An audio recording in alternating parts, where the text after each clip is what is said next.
Hollywood had always known how to package Dean Martin. That was the problem.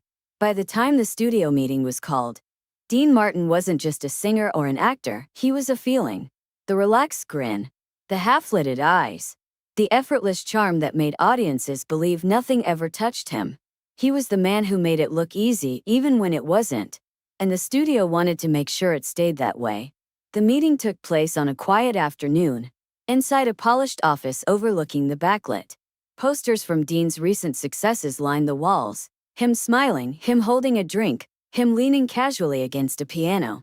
Images that told a very specific story. Dean arrived on time. No untold, no jokes, no performance. He took a seat without being asked and rested his hat on his knee. The executives noticed immediately that he didn't fill the silence. He let it sit there untouched. That made them uncomfortable. Dean, the head of publicity, began, smiling carefully. We've been talking about the next phase of your image. Dean nodded once. Yeah. The executive slid a folder across the desk. Inside were mock-ups, new photos, new wardrobe concepts, revised press language. Everything brighter, safer, more polished. We think it's time to tighten things up, the executive said. Refine the persona. Dean flipped through the pages slowly. Refine, he repeated. Your appeal is broad, another executive added quickly. Families, television audiences, sponsors. We don't want to lose that. Dean looked up. Lose what? The edge, the first executive said, then corrected himself. Not edge exactly, ambiguity. Dean smiled faintly. You don't want people wondering. They exchanged glances. We want consistency, the second executive said. You're relaxed, unbothered. That's what people love. We just need to make sure nothing disrupts that. Dean closed the folder. Like what? He asked. The pause before the answer told him everything. Well, the first executive said, choosing his words carefully. Sometimes you come across a little distant. Cold even. Dean waited. In interviews, the man continued, you don't always play along. You don't laugh when expected. You don't smooth things over. Dean leaned back slightly. I don't feel like laughing. The room stiffened. That's exactly what we're talking about, the executive said, forcing a chuckle. People expect warmth from you. Dean tilted his head. People expect a lot of things. Silence. The second executive leaned forward. Dean, this isn't criticism. It's protection. Your image works because it's easy, approachable. If audiences sense something darker underneath, they might think I'm human? Dean asked calmly. No one laughed. The head of publicity cleared his throat. We're suggesting adjustments. More smiles. More openness. Less withholding. Dean considered that. You want me to act off camera, he said. The executive smiled, relieved. Exactly. Dean shook his head slowly. That's not acting. That's lying. The temperature in the room dropped. Dean, the first executive said, voice firmer now. Your career depends on perception. Dean met his gaze. So does my sanity. The word hung there uninvited. They hadn't expected resistance, not from him. Dean Martin was supposed to be agreeable, easy, the man who made everyone comfortable. That man didn't show up to this meeting. You've built something special, the second executive said carefully. We're just trying to preserve it. Dean picked up his hat. You're trying to freeze it.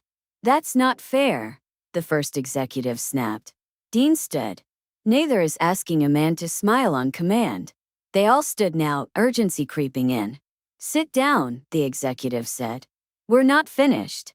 Dean paused, then sat, but only because he chose to. You want me lighter, Dean said. Less complicated. Less quiet. Less me. That's not what we're saying, the executive insisted. Dean looked at him steadily. It's exactly what you're saying. A long silence followed. This wasn't a blow-up. There was no shouting, no slammed doors. Just a growing realization that this meeting wasn't going the way it always did. You've got obligations, the first executive said finally. Contracts. Sponsors. Expectations. Dean nodded. I know. And if you don't cooperate. Dean raised a hand gently. Not aggressively. Just enough to stop him. Let me save you the trouble, Dean said. I won't do it. The executive stared at him. I won't change the way I talk, Dean continued. I won't smile when I don't feel like it. I won't pretend I'm lighter than I am just to keep people comfortable. That could hurt you, the second executive warned. Dean put his hat on. So could pretending. He turned toward the door. Dean, the head of publicity said, his voice tight. You're walking away from a lot of goodwill. Dean stopped but didn't turn around.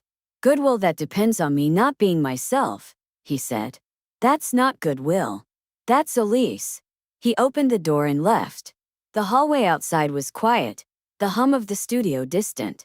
Dean walked slowly, not because he was unsure, but because he wasn't in a hurry anymore. Behind him, inside that office, the executives stood in stunned silence. They had expected negotiation.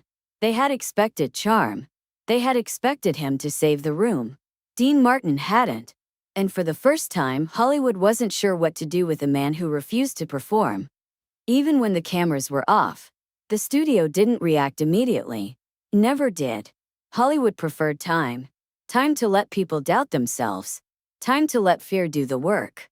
But Dean didn't call to apologize. Didn't send a message. Didn't explain himself to anyone. He went on living exactly the way he always had. And that quiet refusal, more than any argument, began to unsettle the image they thought they owned.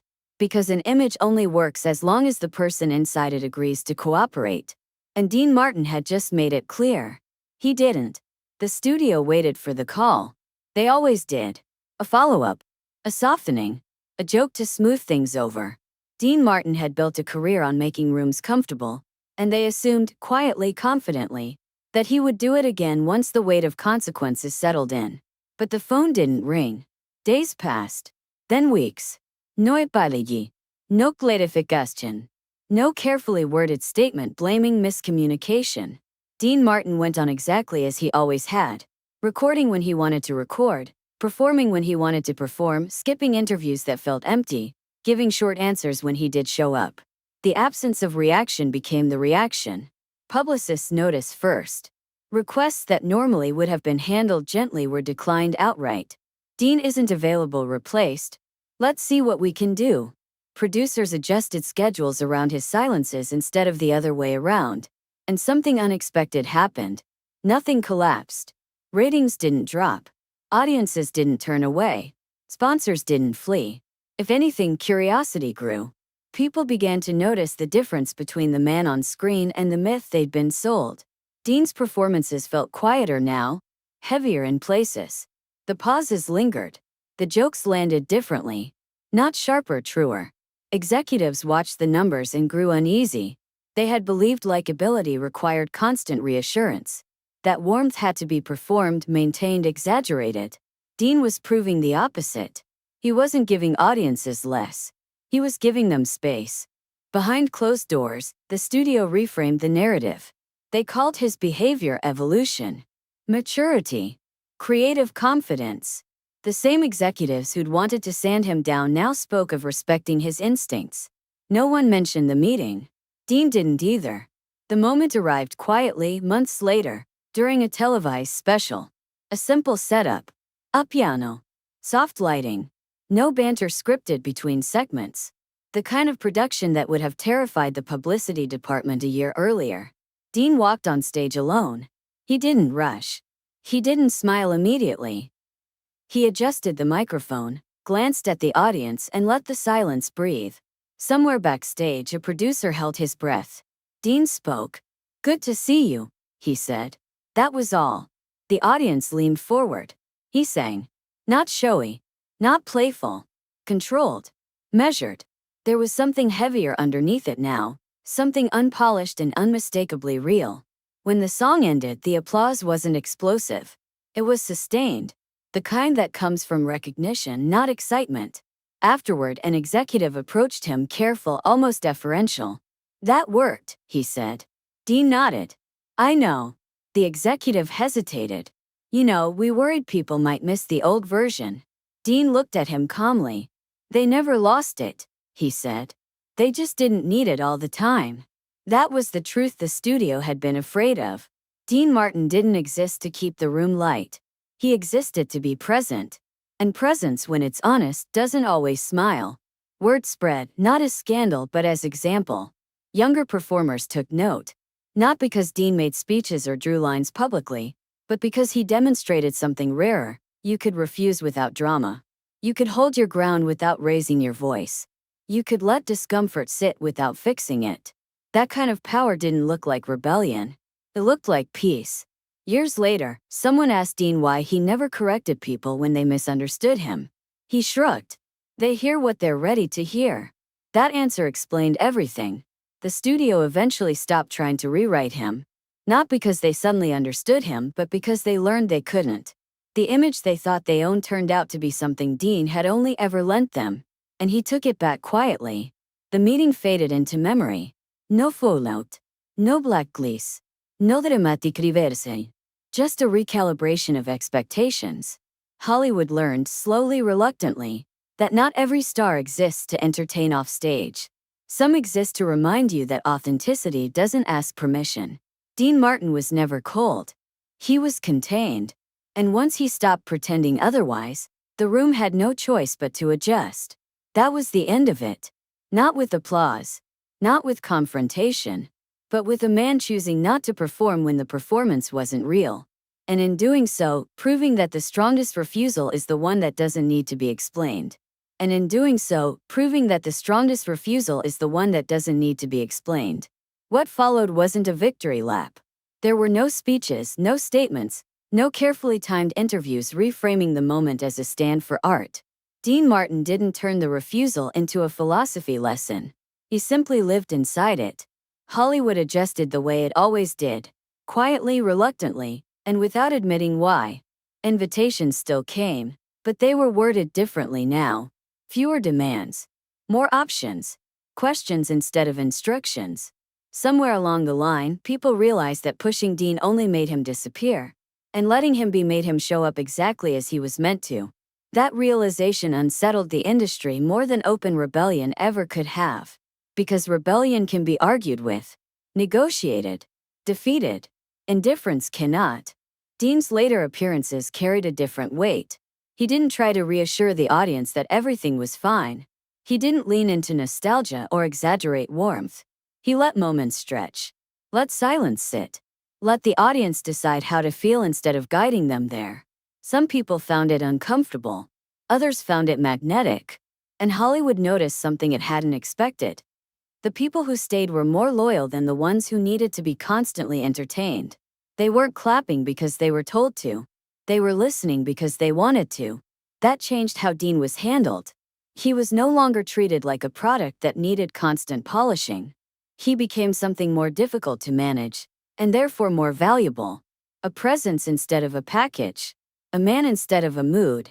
Years later, when conversations turned to legacy, people talked about Dean's cool, his voice, his effortless style. Few mentioned that meeting. Fewer still understood its importance. But the industry remembered it in practice, if not in words. Every time someone decided not to push him. Every time silence was allowed to stand. Every time Dean Martin was left alone to be exactly who he was. That was the real ending.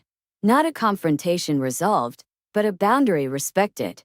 And once a boundary is respected, it never needs to be defended again.